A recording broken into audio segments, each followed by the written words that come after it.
تو قرآن مجید گرے ہوئوں کو اٹھانے کے لیے اللہ نے بھیجا ہے، اس سے محبت کیجیے۔ اور عجیب بات ہے کہ دنیا کی کوئی کتاب ایسی نہیں کہ جس کو کوئی یاد کر لے۔ اتنی بڑی کتاب، اتنی ضخیم کتاب، ہو سکتا ہے چند چھوٹے چھوٹے رسائل میں کوئی چیز ہو جس کو لوگوں نے یاد کر لیا ہو، مگر ان کو پڑھنے کو ان کا دل نہیں چاہتا۔ 2-4 دفعہ پڑھ کے جی بھر جاتا ہے۔ کئی لوگ اشعار یاد کر لیتے ہیں فلاں فلاں کتاب کے، مگر پڑھنے کو ان کا اپنا دل نہیں کرتا۔ یہ قرآن مجید ایسی کتاب ہے کہ آپ نے اگر سینکڑوں دفعہ پڑھی ہے تو ہزاروں دفعہ پڑھنے کو دل چاہے گا، اور ہزاروں دفعہ پڑھنی ہے تو اس سے بھی زیادہ مرتبہ پڑھنے کو دل چاہے گا۔ جب بھی پڑھیں گے ایک نیا لطف ہوگا، ایک نیا مزہ ہوگا۔ قرآن مجید پڑھنے سے بندے کا دل نہیں بھرتا، تھک جاتا ہے بندہ، جسم ہے نا، لیکن دل چاہتا ہے کہ پڑھتا رہوں پڑھتا رہوں پڑھتا رہوں۔ ایسا لطف آتا ہے، ایسا مزہ آتا ہے۔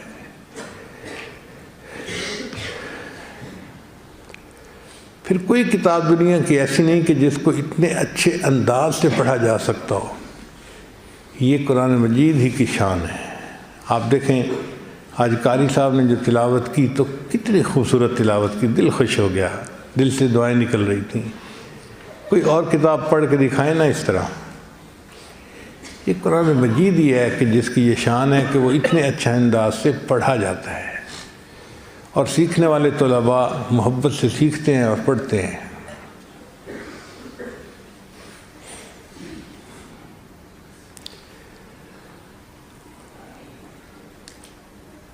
چنانچہ ہمارے اکابر علماء دیوبند میں جن کو قرآن مجید سے نمایاں محبت تھی، اللہ نے ان کو نمایاں مقام عطا کیا۔ حضرت شیخ الہند رحمۃ اللہ علیہ نے ایک نمایاں مقام پایا، اور علماء جانتے ہیں کہ ان کا قرآن مجید کے ساتھ کیسا گہرا تعلق تھا۔ پھر حضرت اختر تھانوی رحمۃ اللہ علیہ، اللہ نے ان کو دین کے ہر شعبے میں بہت نمایاں ممتاز عطا فرمایا، اور ان کی جو تفسیر بیان القرآن ہے وہ تو پڑھ کے دل خوش ہو جاتا ہے۔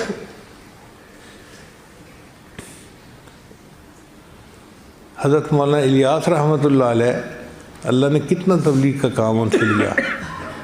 ان کے والد عاشق قرآن تھے۔ پھر حضرت مولانا حسین احمد مدنی رحمۃ اللہ علیہ عاشق قرآن تھے، اللہ نے کتنا ان سے حدیث کا کام لیا۔ جتنے بڑے بڑے مدارس ہیں، آپ دیکھیے دارالعلوم کراچی پاکستان کا سب سے بڑا مدرسہ ہے۔ حضرت مفتی محمد شفیع رحمۃ اللہ علیہ عاشق قرآن تھے، ان کی معارف القرآن تفسیر پڑھ کے دل خوش ہو جاتا ہے۔ تو جس کو بھی اس امت میں عزتیں ملیں، یا تو وہ خود عاشق قرآن تھا یا اس کے پیچھے کسی عاشق قرآن کی دعائیں تھیں، جس وجہ سے اللہ نے ان کو عزتیں عطا فرمائی۔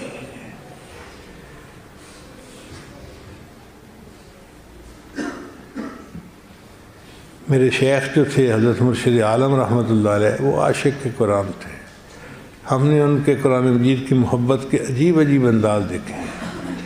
سفر سے تھکے ہوئے آتے تھے اور ہمارا دل چاہ رہا ہوتا تھا کہ بس اب ہمیں اشارہ ملے اور ہم لیٹ کے سو جائیں، اور حضرت رحمۃ اللہ علیہ کسی قاری کو اشارہ فرماتے تھے قرآن سناؤ، وہ قرآن مجید کا ایک رکوع پڑھتا تھا، ایسے فریش ہو جاتے تھے جیسے بیٹری چارج ہو گئی، دن رات کا فرق ختم ہو جاتا تھا۔ فرماتے تھے یہ قرآن میری غذا ہے۔ اللہ اکبر کبیرہ۔ چنانچہ قرآن مجید کے جو طلباء ہوں ان سے نبی علیہ السلام کو خصوصی محبت ہے۔ طبرانی رحمۃ اللہ فرماتے ہیں کہ ہم 3 دوست تھے، ابو شیخ، طبرانی اور ایک اور تھے۔ ہم تینوں مسجد نبی میں سبق پڑھا کرتے تھے، حدیث پڑھاتے۔ ہمارے پاس کھانا پینا ختم ہو گیا۔ اچھا آج کل تو مدارس کے اندر مطبخ ہوتا ہے، طباخ ہوتا ہے، اور مدرسے والے روٹی کا انتظام کرتے ہیں، پہلے ایسا نہیں تھا۔ استاد صرف سبق پڑھاتا تھا، کھانے پینے کا انتظام طلباء خود اپنا کیا کرتے تھے۔ تو کہتے ہیں کہ ہمارے پاس کھانے پینے کا سامان ختم ہو گیا اور ہم نے پانی سے ہی روزہ رکھنا شروع کر دیا، پانی سے ہی افطار کرنا شروع کر دیا۔ 2-3 دن گزرے تو اتنی نقاہت ہو گئی کہ ہم سے تو اٹھ کے بیٹھا نہیں جاتا تھا۔ میرے باقی دوست کہنے لگے بھئی ہم سے تو اتنی بھوک برداشت نہیں ہوتی، میں تو چلتا ہوں۔ میں نے کہا نہیں، میں ابھی کچھ دن مسجد نبوی میں مزید رہوں گا۔ تو وہ چلے گئے، میں رہ گیا۔ اب میں بھی اتنا ویکنس فیل کر رہا تھا کہ اٹھتا تھا تو مجھے چکر آتے تھے۔ 2-3 دن بندہ بھوکا رہے تو اپنی اوقات سمجھ میں آ جاتی ہے۔ کہتے ہیں کہ میں لیٹا ہوا تھا، اچانک مجھے خیال آیا کہ طبرانی، تم تو مسجد نبوی کے طالب علم ہو، تو نبی علیہ الصلوۃ والسلام کے شاگرد ہو، مسجد کے شاگرد ہو، جاؤ اور اپنے میزبان کو جا کے بتاؤ۔ کہتے ہیں کہ میں اٹھا اور نماز شریف پہ حاضر ہوا اور میں نے جا کے صلاۃ والسلام پڑھا اور آخر پہ اتنا کہا، یا رسول اللہ الجو، اے اللہ کے رسول اللہ مجھے بہت بھوک لگی ہے، صرف اتنے الفاظ کے، یا رسول اللہ الجو، اور میں مسجد سے باہر نکل گیا۔ جیسے ہی مسجد سے باہر نکلا تو ایک بندہ میرا نام لے کے پکار رہا ہے، طبرانی طبرانی طبرانی۔ میں حیران، بھئی میرا تو کوئی یہاں واقف نہیں، کون ہے جو میرا نام پکار رہا ہے؟ میں نے اس بندے سے کہا کہ بھئی آپ کیوں میرے نام پکار رہے ہیں؟ اس نے کہا میں مسجد نبوی کا پڑوسی ہوں، میرے گھر کی دیوار اور مسجد کی دیوار ایک ہے۔ میں دوپہر کو قیلولہ کر رہا تھا، خواب میں مجھے نبی علیہ السلام کی زیارت نصیب ہوئی اور نبی علیہ السلام نے مجھے حکم فرمایا کہ میری مسجد کا ایک طالب علم بھوکا ہے، اسے کھانا کھلاؤ۔ تو میں نے اپنی بیوی کو خواب سنایا، اس نے کہا جو کھانا پکا ہے یہ لے جاؤ، اپنے لیے میں اور کھانا بنا لوں گی۔ تو میں نے سالن کی ہنڈیا اٹھائی، روٹیاں اٹھائیں، اب میں لے کے انتظار کر رہا ہوں کہ آپ نبی علیہ السلام کے مہمان ہیں، آپ کھانا کھا لیجئے۔ اللہ کے محبوب صلی اللہ علیہ وسلم کو ان طلباء کے ساتھ ایسی محبت۔ چنانچہ جو بڑے قراء گزرے ہیں ان میں سے ایک قاری، نام مجھے پورا یاد نہیں آ رہا، شاید، تو ان کے منہ سے بہت خوشبو آتی تھی۔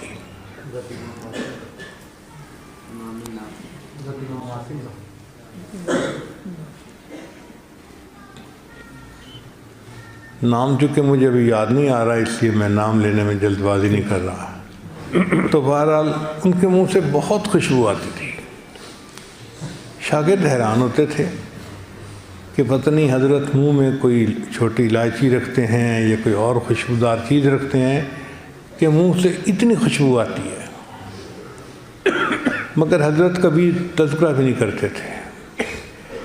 ایک دن ایک شاگرد تھا جو لسوڑا قسم کا طالب علم تھا، وہ چپک گیا، حضرت آپ کیا منہ میں رکھتے ہیں کہ اتنی خوشبو آتی ہے؟ انہوں نے بتایا کہ بھئی میں تو کچھ منہ میں نہیں رکھتا، حضرت اتنی خوشبو آتی ہے۔ ہاں بھئی آتی تو ہے لیکن میں کچھ منہ میں نہیں رکھتا، ویسے ہی آتی ہے۔ اس نے حضرت بتائیں وجہ کیا ہے؟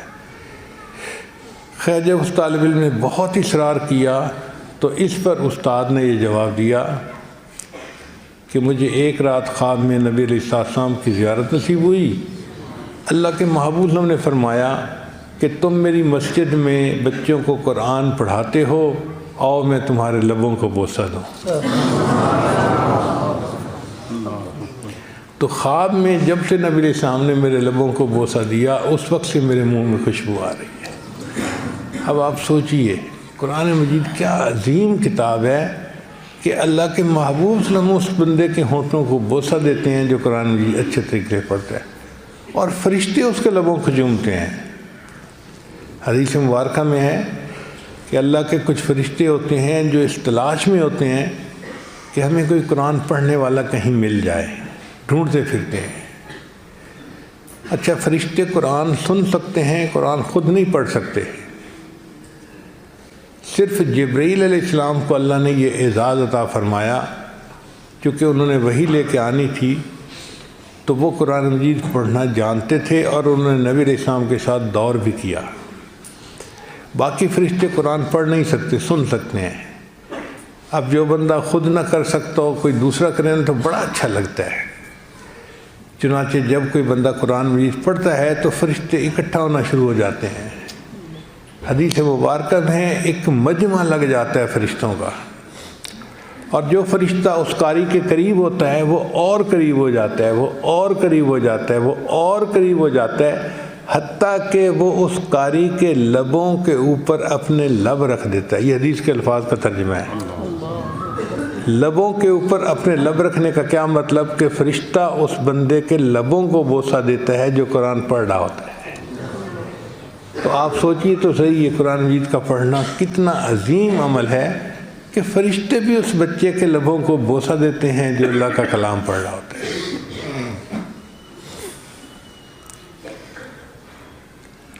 پھر یہ جو قرآن مجید پڑھنے والا طالب علم ہے یہ اللہ سے ہم کلامی کر رہا ہوتا ہے۔ آپ نے ٹیلی فون کرتے ہیں نا تو ایک بات آپ کرتے ہیں، اگلا ایک بات کرتا ہے، پھر آپ کرتے ہیں، پھر اگلا کرتا ہے۔ قرآن مجید بھی اسی طرح اللہ تعالیٰ سے ٹیلی فونک گفتگو کرنے کی مانند ہے۔ حدیث پاک میں آتا ہے بندہ پڑھتا ہے الحمدللہ رب العالمین، اللہ تعالیٰ جواب میں فرماتے ہیں حمدنی عبدی، میرے بندے نے میری حمد بیان کی۔ پھر بندہ پڑھتا ہے الرحمن الرحیم، اللہ جواب دیتے ہیں میرے بندے نے میری ثنا بیان کی۔ ہم کلامی ہو رہی ہوتی ہے۔ اب آپ دیکھیں آج اگر کسی سے محبت ہے تو فون پہ باندھ کر کے بندے کو کتنا لطف اور مزہ آتا ہے۔ نوجوان بچے تو گھنٹوں باتیں کرتے ہیں، تو قرآن مجید پڑھنے والا اللہ سے ہم کلامی کر رہا ہوتا ہے۔ آپ سوچیں ان کا دل نہیں کرتا ہوگا کہ ہم تو گھنٹوں اپنے اللہ سے باتیں کرتے رہیں، اس لیے وہ ساری رات قرآن مجید کی تلاوت کرتے رہتے تھے۔